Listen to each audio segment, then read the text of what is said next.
In this video, I'm going to show you some simple and fun daily brain training exercises that you can do to sharpen your focus and attention and cognitive functioning. So if you want an improved memory, there's a lot of different things you can do. You can do memory training, you can watch what you eat, you can get enough sleep and all those sorts of things. But there's also something else that you can do as well. Now, as an ex-professional dancer, my adult dance students would happily tell you that I often set exercises which challenge their ability to pick up the exercise. So I want them to have a great body workout and I want them to feel great in their souls, but I also want them to exercise their minds. And I do that by, on purpose, creating exercises that are a little bit difficult to pick up to really improve connections in the brain. So don't worry, you're not going to have to do any dancing to learn these exercises, but what I've done is I've drawn on that, and there's a couple of daily training exercises that I do that I want to show you. So I do these when I wake up in the morning, after I go for a run, maybe before I do a little bit of memory training or before a memory competition. I also do them if I'm just sitting down to do a bit of study and I'm feeling a bit sluggish, I'm a bit slow. So you want to think of these exercises kind of like a little bit of daily brain training to keep yourself sharp. Now, they're great as we age, but even more than that, if you just want to stay in tip-top shape for all the things that you want to learn in your life, all the challenges that you come across. So in this video, I'm going to show you 5 exercises, and they have 2 different types. One is about crossing the midline of the body, and the other is more of a dual focus attention and focus swapping kind of exercise, so that it's good for, really learning how to focus and to swap your attention between 2 things. So first up, we've got something really simple, which is basically just touching one side of the body to the other. So for example, we could get our elbow on the inside of our elbow and we touch it to the opposite inside knee, like this.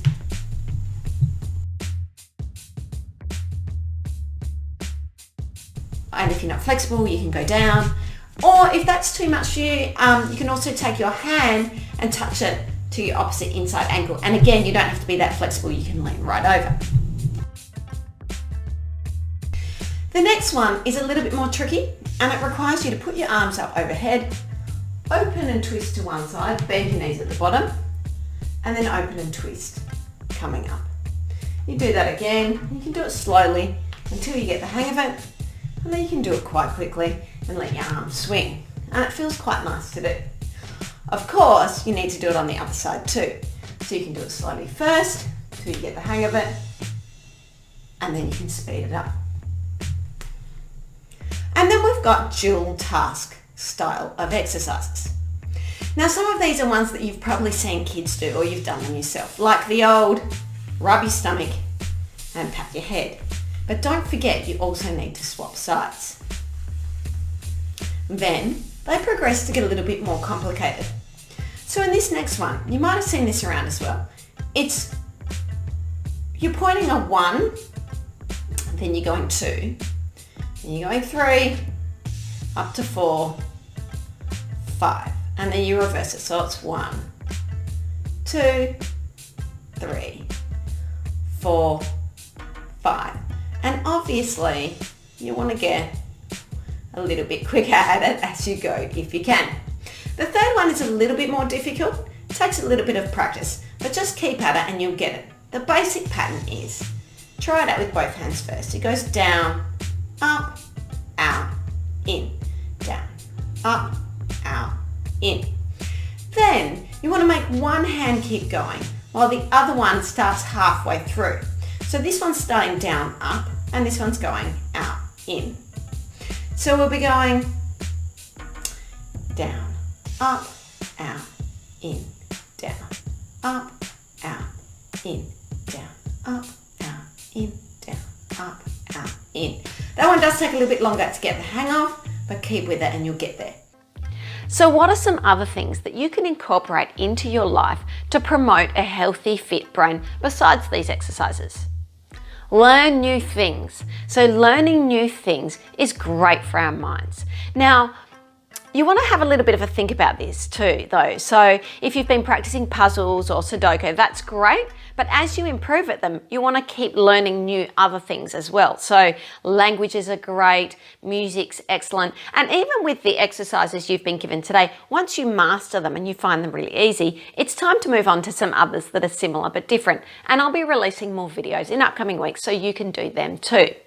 Another thing that's really simple to incorporate is just new experiences into your life. Now, this can be any sort of new experience. It can be as exciting as going off to Paris when you've never been there, but it can also just be walking your dog a different way, a different path, driving to the supermarket differently, going to restaurants you haven't tried. New experiences are great for us and they're great for our brains. Another thing is anything that requires increased hand-eye coordination. So juggling and tennis, they're great examples of it. Another really easy one to incorporate into every day, which I try to remember, pardon the pun, to do, is just using my non-dominant hand. So maybe trying to unlock the front door with my left hand or stirring my cup of tea. Simple things like that to try and make me feel a little bit like I'm a bit more even on each side. So give the exercises a go. Comment below, let me know which one you found the hardest. And make sure if you haven't subscribed already, subscribe. That way you'll know when the new videos come out. Head over to my webpage, masterrecall.com, drop in your email, and I'll make sure that you receive exclusive tips in my newsletter that are only available to my subscribers, and they're free.